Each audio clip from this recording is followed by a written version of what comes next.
Hi guys, and welcome back to another episode of the Hey. Fullygeekedladies. Ladies. I'm Paulina. We have, Sharifa. and today we'll be discussing a movie and a series. So the first movie we're going to be talking about is I Care a Lot on Amazon Prime, and on Sky we've got A Discovery of Witches. So guys, how are you all doing this week? How are you going? All All right. right, not bad. I mean, Just it's here and there. Meh. literally that's how I feel today. I'm so ready. I need a holiday. I need a massive holiday. But it's something in the air this week, I think, for me. Yeah. It is what it is. 100%. I mean, I was looking forward to the school run, but now the school run is here. The traffic is in terms of lockdown. Come on, I was going before the schools were open because I'm a key worker, so it was easy breezy. But now I'm fighting traffic every bloody day, so it's not helping my stress levels in the morning. But And imagine when June 21st comes. So there's going to be mad. honestly, they said it's considering, it's not confirmed, so we'll see. Let's just not. Who knows that you can't go back. He did at Christmas. This man, he's confused. Yeah, we'll see. Anyway, so shall we get into it? Let's get into it. So, I actually really like this show. So we're going to talk about A Discovery of Witches, where it's a British fantasy TV series based on All Souls trilogy by Deborah Harkness. I guess she wrote the 3 books. Yeah. And it's named after the first book in the trilogy.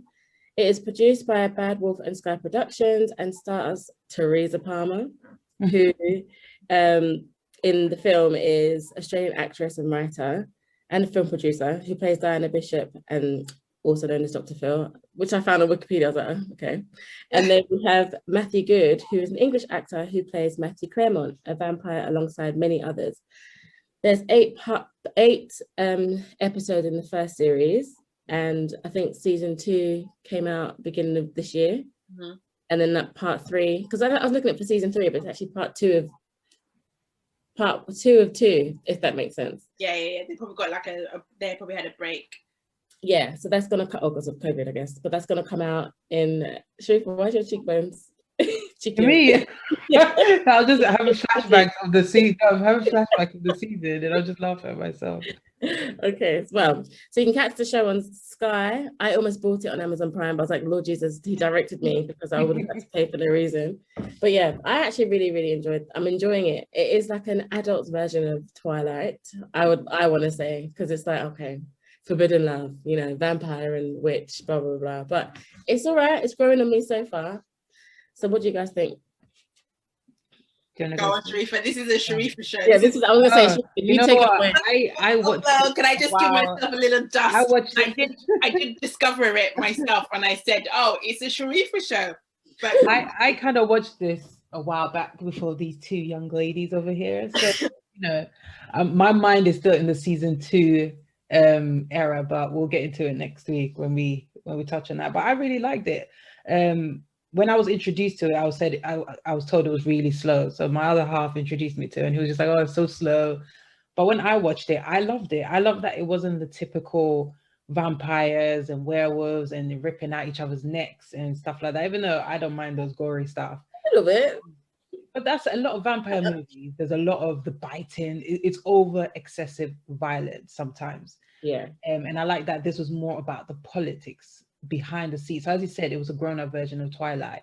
It was about, it's practically like the politics we go through now, but in the vampire, werewolf, and witches world. There's always going to be conflict when it comes to 3 different powerful entities, must we say. So I enjoyed how slow it was. I enjoyed the tension between those 2. It was a bit predictable for me. I knew from the instant when he was in the shadows lurking and just looking at her, she looked like the lost lamb of the Twilight world. And he was a dark, mysterious figure that doesn't like to give an emotion away, but he's so, you could read what was going to happen. He gives me 50 Shades of Grey. Yes, but then you can tell that's where they were going with it. It is that kind of, that's what sells. That's what gets the young, I would say teenagers, I'll say early 20s. Yeah, that's the kind of audience they went for. But it still worked around for everyone. So I enjoyed it a lot. I enjoyed her discovering herself, empowering herself to say, you know what, I have these powers and I'm going to find out how to make myself powerful. I do feel it should have been a little bit more fast paced, just a little bit more, because I felt like some bits dragged. They were staring at each other's eyes for like 10 hours. When she's discovering herself, I'm like, okay, we get it. Because it's like, we know this is what's coming next. There's nothing more to come of it. So that's I think that's the bit. It was that slowness of it that was just a bit like, okay, come on. But I still enjoyed it. I think because I was pre-warned that it is very slow, I kind of just need just enjoy the moment. About anything I want to watch, because then you already have in your mind of what's coming, or this is going to happen, or I don't want to know anything. If I'm going to watch it, I need to watch it. I enjoyed it either way. For me, it was I liked it. I'm looking forward to the next seasons. Let's just say. But yeah, that's mostly why I just like it. What about you, T? What do you think? Yeah, I enjoyed it. I'm not like into, well, I am into fantasy. Look, I'm into fantasy, let me just put it that way. But it's not, I don't gravitate to it. It's not the first type of thing that I gravitate towards. Like you lot said, because it was a bit Twilighty, but I kind of just, and very predictable. And it was Romeo and Juliet, but like Sharifa had already said, the vampires, the witches, and the demons, and all the rest of it. I don't know. It's just an easy watch. Like, it's not one of those things that I'm going to be texting people, you guys need to watch this show kind of thing. It was just an easy thing to watch. The concept is great. I like the fact that, like Sharifa said, it's not this show whereby, oh, I'm a vampire, I'm coming to eat your head, and you know, I'm a witch, I'm going to cast a spell on you. It's all about keeping the equilibrium, making sure that each species is safe and they're doing what they need to do in accordance to their what do they call it? In accordance to, what do they call it? Their Bible. It's not a Bible. I wouldn't say scriptures, but that's not right. The book of something, I forgot what it was. It's not the book of life, but they've got that that book that says that each species needs to, you know, mate on with their same, and you can't mix and all the rest of it. There's like the rules and regulations on how. Kind of reminds me of some like traditions that certain like cultures have, you know, like some cultures in Nigeria say you should only really marry in the same, like, is it the Igbos, I think? Or some of them are very Nigerian. Like, what's the difference? Some tribes in the Igbo world are very into, you have to marry from the same tribe. It's all about enriching their tribe, making sure their tribe survive. In some aspects I get it, in some other aspects I don't, because we live in a world now that everything's mixing anyway. But for them, keeping the purity of their culture is very, very important. But you all are from the same country, you all have the same fundamental beliefs. But there's always that problem, isn't it? There's always going to be that class issue, the bloodline issue, and all that kind of stuff in it. And I guess we digressed a little bit, but I guess that's what A Discovery of Riches is trying to do. I don't know. I think they could have made it longer, because I think it's 8 episodes. Love Story for me excelled very, very quickly. It did, honestly. And I just thought to myself, is it because they're different? So that's why. That's what you have to remember. They've got heightened senses. So so that's probably what it was. It's just so intense that the fact that, you know, they met and then they fell in love. By day 5, they're already in love. I love you. I was like, all intense.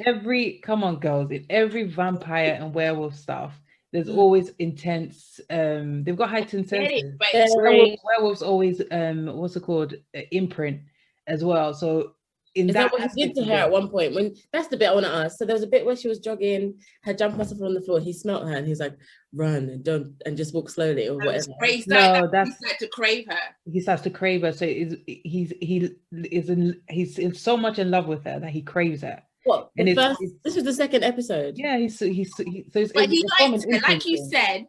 He was stalking her, licking her, watching her moves. It was so obvious that he and she were going to intertwine. It's a form of influence. I guess like he had always liked her. He was intrigued by her. So then when he smelt that jumper, it was like, don't run. I mean, you need to go. Just don't run. I'm gonna bite your neck. I did find it very cliche. I didn't, and again, I'm probably reading well into it. Like, he's the vampire. He's meant to be the bad one, or dark. So he had dark hair. His movements were dark. She's this, you know, long lost, or this good witch that doesn't, this innocent virginal good witch. She had long hair, and I didn't mean virginal as in like sexually. I'm just talking about she's virginal because she doesn't know her, like, her powers and everything else. And she's got this blonde hair, and everything about her aura, like, if you watched her closely, she never really wore dark clothes. She was always wearing pastel blues and creams and whites and all, and apart from her grey suit. But hey, trust you to be looking at the outfits. No, it was just very much like, okay, they're trying to do this light and dark thing. Even with the other witch that had the same power as her hair was really dark, and this witch's hair was blonde, you know, symbolizing the darkness and the light. And I just thought to myself, it's saying that with the witch that was in the cupboard with her head. Yeah, beware of the witch with the and the lion. Lion. Oh my! The thing is, that's the world we live in. That's what represents being evil and being dark, isn't it? But everything being on the darker side of things. That's what they have. That's what I said. Can we not? Because that's what they have put been perpetuated, and then, you know, another topic for another day. Can we not? But that's what they put into people's minds, and that's what this whole vampire and they're always doing it, aren't they? Is into, but it's not always the case. It's not always the case in these type of movie series. Not you always. Know, right. It's not always, but majority of films it is. If you look at is it The Huntsman? Snow White and the Huntsman. Snow White and the Huntsman. The good witch was white, and the bad witch was wearing black. In what's her face? Angelina Jolie. Yeah. Black is always, because black has always been. White is known as purity. Black is always I'm not even talking about race to begin with. I'm saying black is always, because it's hollow, it's dark, it's the unknown, it's fear. It's unknown. Like, when you look into a dark room, it's dark. You can't see anything in there, right? When you have the lights on, it's light. So in some aspect, that's where some of these whole dark and light come from, because in a dark room, it's just unknown. Light room. Dark room's red for photography. Huh? Dark room's red for photography. Teresa's is one of those moods. All I'm saying, and I completely agree with you, is that sometimes I just feel like, especially if we don't delve too deep into it, it would be nice to see a program whereby the villain or people that are meant to be the baddies are just not in black. Choose a different color, you know, like the Joker. He's in green. I'm not talking about the movie, but like some of the cartoons and some of the other stuff, other Batman movies. He's in green. He's a baddie. His makeup makes you know that he's the villain. Do you know what I mean? It's nice to see that whole cliche of, oh, I'm this, you know, this My Fair Lady with the blonde hair. They kind of did it similar to it reminded me of Bridgerton. She reminded me of Bridgerton. For some reason, like just the way she was acting, and I was like, sorry, that was a bit of a rant. No, what I would like to see something like that, but it be a black woman. Like, I don't know. I watch a lot of these shows, and sometimes I just never see the main lady being all fragile and stuff. This is a controversial question, but do you think this is black people's genre? I say like this because I'm not saying. Why wouldn't it be a black? That's what I'm saying, because it's not been done. Like, do you think it's because it's not our necessarily? Because obviously black films are drugs, gangster, slavery. I don't think so. No, I don't think so. I don't think so. I think that's we watch Nollywood clips. Yeah, voodoo things have been there way before. Like, yeah, of course, but I mean, I don't think. Have you seen a Nollywood vampire film? Like, I don't know if that's. I've not seen it, but I've seen adverts of it. Yeah, I haven't. But I'm just saying, I don't know if that is. I've been scarred. Let's just not. I don't think it's our audience. That's probably why it hasn't. I don't think it's about witches. It's part of our audience. I don't think it's about the audience. I don't think it's about the audience. I think it's about the people that make the movies and how they perceive a vampire and a werewolf and a witch to be. So if you look at witches and people that have played witches, people of color that have played witches, and the only thing I can think about right now is Pirates of the Caribbean. Naomi, was it Naomi Watts? It was Naomi Watts, wasn't it? Well, we'll find out. But one of the Pirates of the Caribbean, there is a witch in it, a black, and she's played by a black woman, and she's not necessarily the nicest looking, the prettiest of them all. And you know, with this sort of program, this series, they wanted that My Fair Lady, and I guess where they were going, if those of you who haven't seen season 2, watch season 2, but you know, when you watch season 2, and we're going to talk about it next week, so I'm not going to give too much away, you can kind of see why she was chosen and he was chosen, because they fit in. I mean, it can work because Bridgerton has done it, where you've got the main character and people of high society. Not the man, I'm talking about the woman. Yeah, but I have never seen that. That's the only thing I've just finished watching the originals. There were black witches in there. There were pretty black witches. It was set in New Orleans, so there had to be that. But even with that, the black presence, the big black presence, didn't come until later on. Like the first few seasons were really white. So I'm just saying, I would like to see a main actress. I don't care. I don't care what shade of black she is, but I'd just like to see a main actress be that fragile damsel in distress. I've got my power now. I'm being saved. I don't care if the other guy, the love interest is white, black. I'm just saying it'll be nice to see that, because it's something I really enjoy to watch. I would love to see that representation of me in a genre that I like. That's just me, just generally speaking. That's what I'm saying. I don't think it's ours. It's not our genre, which is why it's. I don't necessarily think that. I don't necessarily think. No, I'm saying it is to a point, but you're saying like they don't like to portray black women as damsels in distress. Like that's why it's not. But then that's not. It's not our genre. Because when more of the people that write it. I say that wrongly then, but I don't think it's not. You imply that black people don't like watching. No, they do. I love it. I'm not saying it in that. Okay, so it's not our genre. It's the people. It's the series and TV makers that don't like to cast black people in those categories. Yeah, so I think using the word genre is probably the wrong word to use. But I mean, it's I know what I'm trying to say, and I think you guys get what I'm trying to say. But I think. Okay, so what I'm saying is that I don't think they don't necessarily see. I don't know who the they is either, but black women aren't seen in film as damsels in distress. So I don't think women are not even proper damsels in distress, to be honest. They end up being all these powerful, confused with my powers. I'm going to kill people. I've got darkness in me. Get it out, please. Yeah. It's the same old, but I still watch it. I still love it. I can't stop. So I think people, the script writers, do not, when they write in these things, they do not have black people or black women in mind. So I guess whoever wrote A Discovery of Witches, they didn't have a black person in mind, and it wasn't that character, or the characters weren't for black people. Had Sharifa written it, or Shonda Rhimes written it, or you know, Kenya, I've forgotten his surname, the guy that does Grownish, had written it, maybe it would have been for a black person. I mean, if you look, you just look at programs like Lovecraft Country, that was weird, that was wacky, that was all black, you know. So had Jordan Peele and creators had decided to write A Discovery of Witches, it would have been exactly the same how it is, but cast with black people. It's just that the writers for this particular show, they didn't have a black person in mind for it. I think we as people of color like to watch an array of things.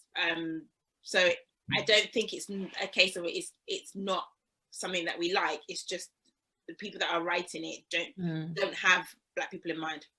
That's why sometimes I think, because as a genre, I try and watch things that are made outside of normal streaming lines. So there was one I did watch, Always a Witch. So that's a Colombian one, and it's the main actress is a black lady, and it's actually quite good. Well, I like it. So it's actually quite good. So I mean, hopefully we see more of them on our screen, but we'll see. We'll see. I'm looking forward to the next seasons coming out. Yeah, it's got a lot of potential, I guess. See where it goes. But yeah, shall we get on to I Care a Lot? So I Care a Lot is an American psychological thriller written and directed by Jay Blakeson. The film follows a court-appointed guardian who seizes the assets of elderly people to then liquidize and then keep for herself and just make like monetary and just make herself rich, because I guess she comes from poverty, so she doesn't want that for herself. So she decided to become a criminal. So it stars Rosamund Pike, who plays Marla Grayson, and I never knew she was British. All this time I thought she was American, but she's a British actress who starred in a few hit films such as Gone Girl, Pride and Prejudice, and so many other films. With Peter Dinklage, who plays Russian mobster Roman Lunyov, an American actor who stars in my all-time favorite anyway, Tyrion Lannister in the Game of Thrones and Avengers Infinity War. And we have Isa Gonzalez, who plays Fran and is also Marla's girlfriend. She's an American actress who starred in Baby Driver, I love that film, and Fast and the Furious. So Marla Grayson, she's like a con artist who manages to get hold of people's, what's the word? She gets hold of the... People's details. She manages to get legal guardian of people's details and then takes over their finances and their livelihood and gets them put away in a home. But this time around, she did it to the wrong person because she has ties to the Russian mob, the Russian gangster or something. Mm-hmm. So then obviously it's all about trying to get the Russian mobster's mum out of the care home. So yeah, I'm going to pass this on to Teresa because I'm not making a good job of it. It's not, it's okay. I mean, we watched it quite a while back. So as Paulina said, let me just recap really quickly. This lady who decides to target old people by telling them that, you know, that they can't take care of themselves. She works with her friend who's a doctor. They put them in a care home with the idea of then stealing all their money, wealth, properties, whatnot. And that's how she becomes rich. I wanted us to watch this movie purely because it won, she won Best Actress on the Golden Globes, and I'm always intrigued by her. She reminds me, this is just side note, she reminds me of a female version of Edward Scissorhands. Do not ask me why. Her face, it's just the blank stare. Tail and that blunt eyes. That blunt cut. Something about her just reminded me of Edward Scissorhands. Anyway, I was intrigued to watch it.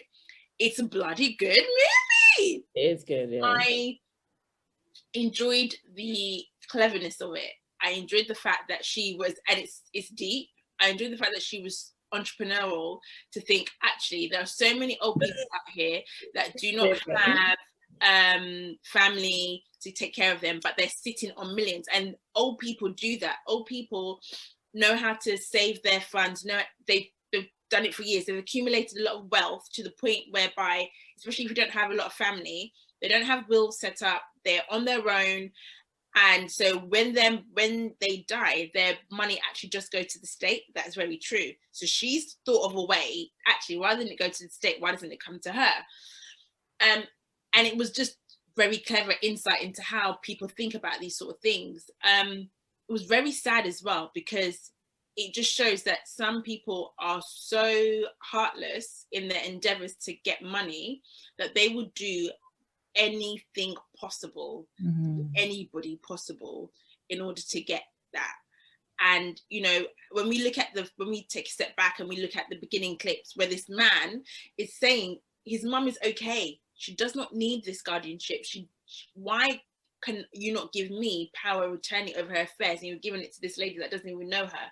No one's listening because this lady is so well equipped to do what she was doing, that, you know, he's lost his mum.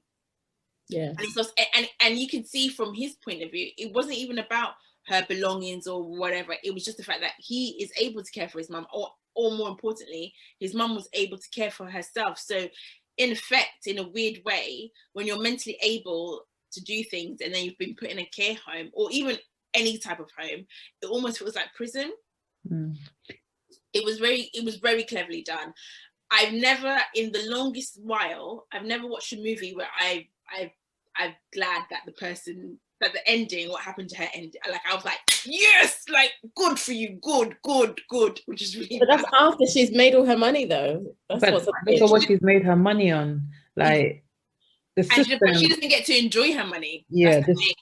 the system, I get it, because this system is actually in places Exactly. like America, and even here, there are guardianship businesses that are made.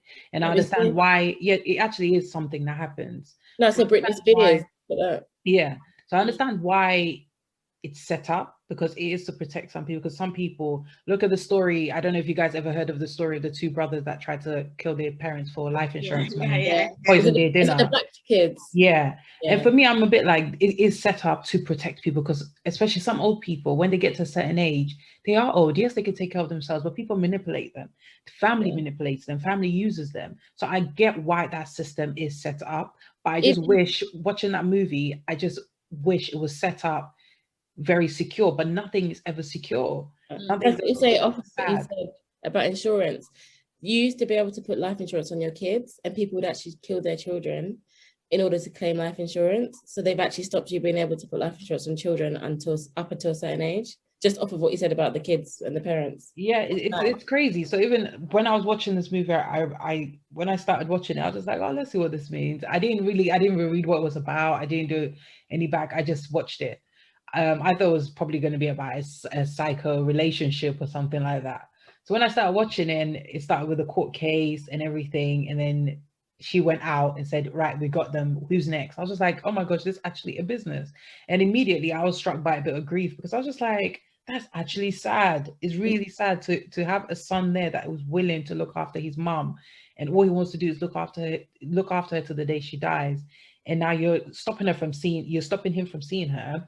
He's not even asking for the money. That wasn't even the prime thing. All he wanted to do was, can I just see my mom? And you're stopping him from seeing the mom, because you know that these people are practically in a prison. You take their phones away from them. You don't let them see their family. Like, you don't let them see their family, and you just leave them there. And when they start misbehaving, you take away some of their food privileges, going out privileges. That's disheartening. If anyone put my parent through that, I would be so angry.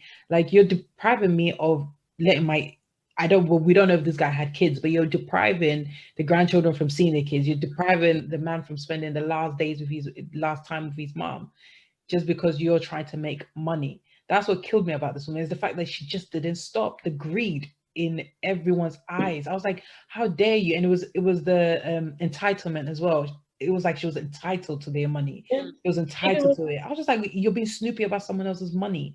Like, even when the lawyer came in and was like, we'll give you this much, she's like, 3 million. I know. I thought, I was like, you're being so greedy. And you're with death, and you're still increasing your price. It's not even the death, is the fact that someone has come to give you 150,000, and because of what you think you can make from that person, you're still trying to push your luck. Like, the thing is, they were both wrong on each side. Because if you look at what his business was practically, from what I got from it, he was shipping, he was human trafficking.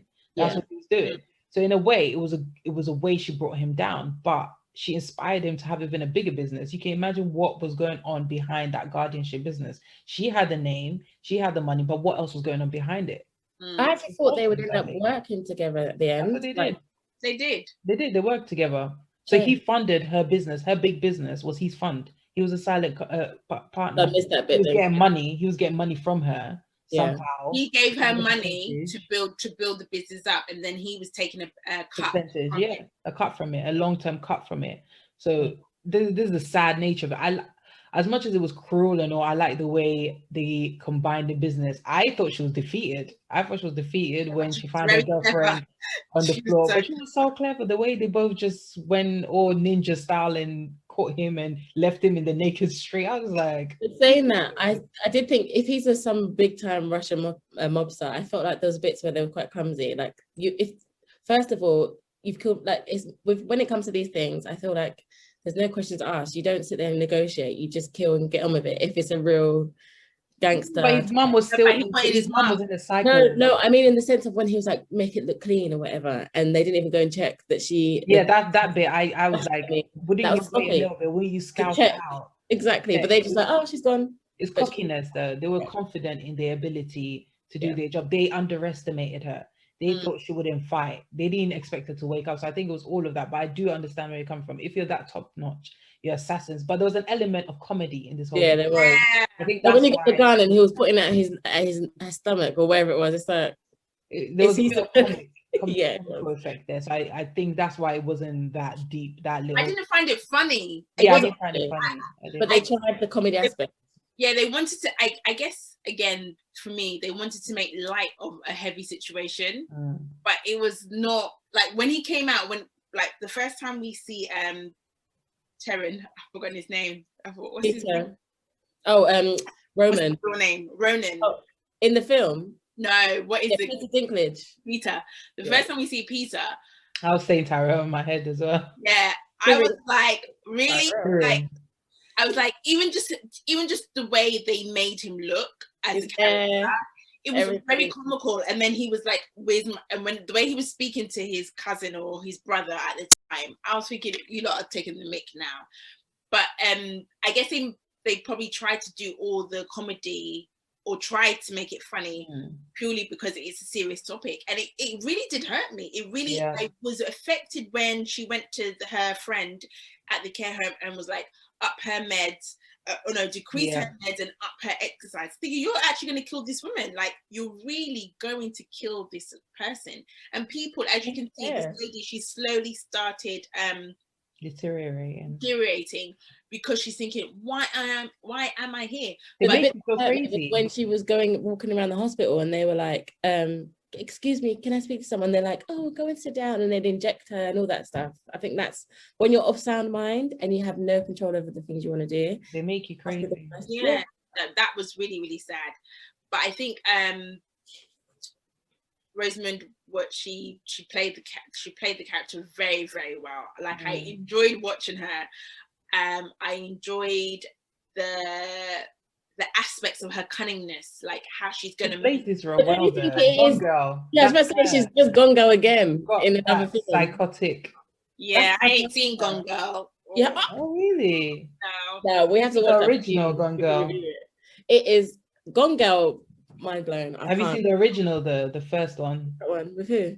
The first one and the real story behind it. No, I haven't. What it's loosely based on? No. Yeah, it's loosely based on a story like that, though. Oh, the real story. The real story, they never actually found the woman's remains, but they found baby remains. And the husband is in prison. Oh. Yeah. Oh, is it based on a true story? I know it's based on a true story. They say it's based loosely on a true story, but it's practically, because I knew about the real life story. What is Gone Girl about? We digress, ladies and gentlemen. I forgot what it's called, but the real person. No, but what's Gone Girl about? What's the film about? Okay, so Gone Girl is. Okay, you go. Gone Girl is basically about a man and a woman in a relationship. The guy is very passive aggressive, slightly abusive. They have this image of a perfect life, but they don't actually have a perfect life. So I don't want to ruin it for you without you watching it. You won't. The reason why is because you have to watch it. Mind blown. If I talk anymore, it will ruin it. Do they try and kill each other? Is this like miserable? No. Just watch it. It's a long film, but I remember I went to my friend's house and I was like, oh, their family hadn't seen it. The whole family came and was literally glued to the TV because of it's really good. It's really good. Okay. It's really good. So I don't know her in Gone Girl, so I'll probably give that a watch. Basically this. But yeah, she just she played her character really, really well. I've just got lipstick on my teeth. I was like, Lassie and Scott Peterson. That's the case. Lassie and Scott Peterson in America. What? No, the case that Gone Girl was loosely based. Oh right, I didn't actually know it was a true story, but then I remember at the beginning it does say that it's not based on that story, but it's exactly the same thing that happened in that movie. So there's a movie before that's actually based on that real life drama, and Gone Girl came out, and everyone's like, hold on, it actually looks a little bit like that. But anyway, we digress. It's got Ben Affleck in it as well. No, it's a good film. But no, if you say any more, then it is ruined. You know what? It slightly rings a bell, Ben Affleck and this lady, but hey ho. Yeah, I enjoyed her character. I think she played it really well. I wouldn't have thought that she was going to be a lesbian, though. I don't know. I didn't believe their relationship. for me. And blunt cup doesn't mean anything. Like, No, in terms of her authority, because maybe she was arguing with the son, and then she was like, "Don't ever think a man, blah blah blah." So I get that. I just thought that she didn't like men, because some women don't like men, but I didn't think that her hatred for men would mean that she was a lesbian. I don't think she played that. I don't think she played that particular bit well. That was just my view. But her I did think they were was friends initially. amazing. Yeah, I thought they were friends initially over them being lovers, but yeah. I'm glad that she died. I know that's really bad, but I am glad that she died. And like it's almost a taste of her medicine. You kind of get what you want, but then it gets taken away from you. And in a weird carry the business. Say that again. Who would carry the business? The man. You'll find someone to carry on. The girl's there. The girl knows ins and out, but I feel like she would leave because she was itching. She was trying to. Yeah. I feel like she only stayed for him, but you always find someone else to do it. They've got guardianship business everywhere. There's going to be someone. It's now a business. You always find someone that can run it. You always. So corruption. But yeah, it was nice. It was a nice film to watch. It was different from the norm, like gangster or killing or something random, a love story. It was quite educational in a weird way to think that these things actually do happen in the States especially. I enjoyed it. It was well deserved, and her acting was well deserved. I'm glad to see why she won the Golden Globe for that.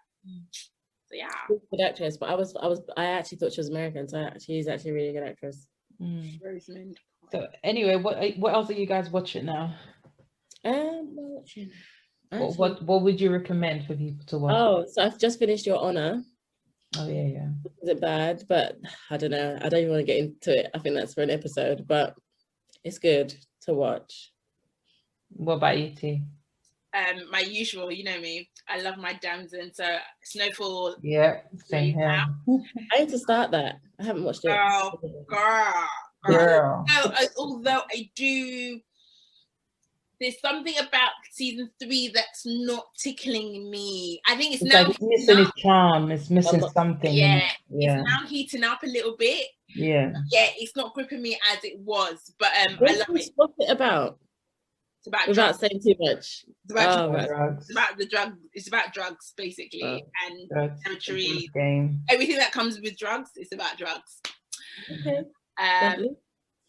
Yeah, so I'm doing that. I'm doing all my other little craps, like Real Housewives of Atlanta, Real Housewives of.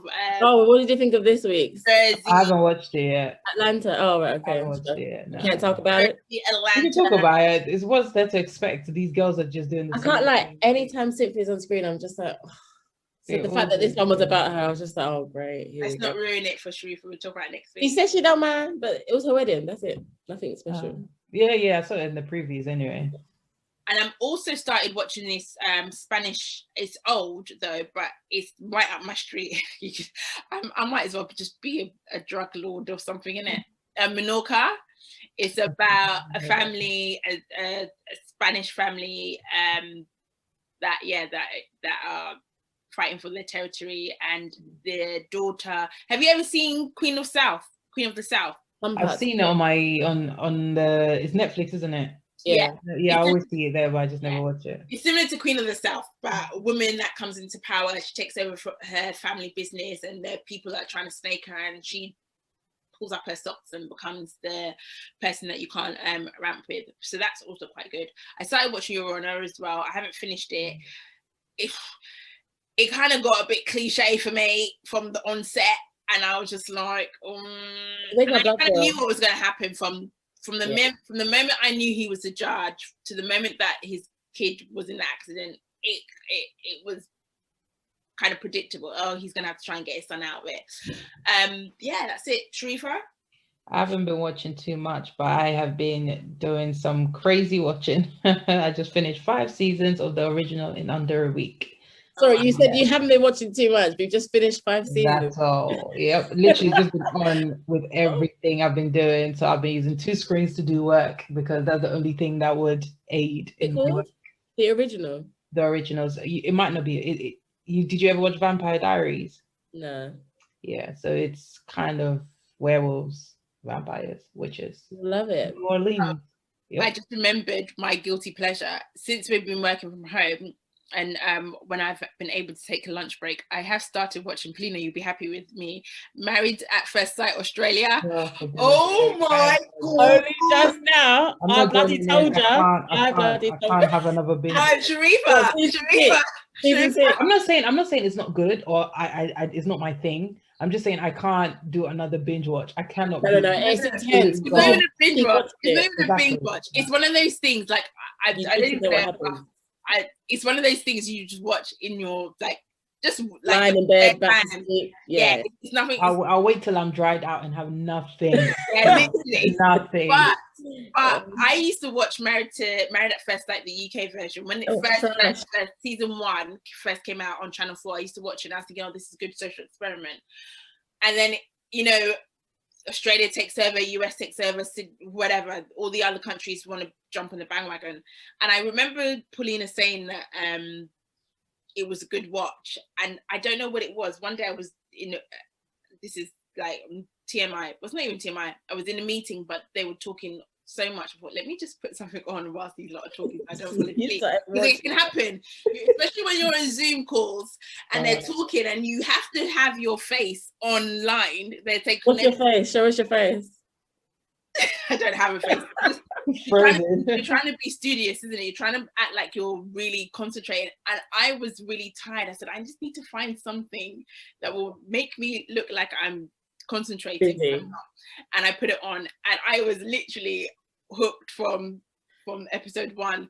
Are you on season 6, right? Say again? Season 6. Yeah, with the the blonde lady with the long hair and they cheat on each other, all that kind of stuff. Yeah, good trash TV actually. It's one of those ones that you can watch whilst you're cooking as well. So that's how I watch it. I watch it whilst I'm cooking. And I think I'm going to have to sit that one out for a little bit. But can we just talk about how Money Heist is coming back on the 3rd of April, and it's all the episodes coming out on Netflix. I have been watching my finished placement, so I'm so excited to come home. I have been watching Snowpiercer and Black Lightning. Those are the only other 2 things. That's what I'm waiting for Black Lightning to come on Netflix, because I'm not doing it on what's its face. This is the last season though. Anyway, I hate that I watch it, but I need to know what. That's what I'm saying. It's not great, but you just want to know how it ends. It's so. This is what I need. When Black people do superhero stuff, it annoys me, because the storyline is actually good. The storyline is not bad, but have better actors. Like last week's actor, the assassin, I was just like, what's this? Is Toby still in it? You're good. I'm like, why are you doing this? Is Toby still in it? Sorry? Toby still in Tobias. it? Yeah, Tobias, yeah, he's still in it. Why? You're all not the greatest, but anyway, we'll power on. We have to support. Let's power on. No, I haven't like Luke Cage. Like I watched Luke Cage. I love Luke Cage. Don't talk about Luke Cage. Luke Cage was. You love it because of the actor. Don't even say. But it was not a great series at all. It was good. And it's always, as you said, it's always about drugs. Like superheroes, always about drugs. What else is it about though? Really, it's always about drugs. Is it Black Lightning with Jill Scott? Yeah, she's not in this. She was in season 1 and 2. I've seen it before. My husband loves all that kind of stuff, so every so often he'll watch it, and I'll sit down and watch it with him, and I'll be like, oh, who's in it? This one's in it, and I'll be like, oh, this is crap. Crap. Did you guys ever watch Revenge? Because Revenge makes me so. I loved Revenge. The way it ended so badly. It ended so. I was hooked to Revenge. When I tell you, my life was... Every Monday, I was coming at 9 o'clock. That Channel 4, yeah? That was E4. It was like E4 or something. About the girl that wants to find out who killed her dad or something. Yeah. But the end was just like, no, finished. I was like, are you joking? Now. I was like... I was so disappointed with the end. I used to watch that in Once Upon a Time as well. That's why. I started Once Upon a Time and I couldn't. Seen that one. I love Once Upon a Time. I love fairy tales. So I just love the incorporation of it, making it into an adult version for us. So it's not always what we seemed it was like, if that makes sense.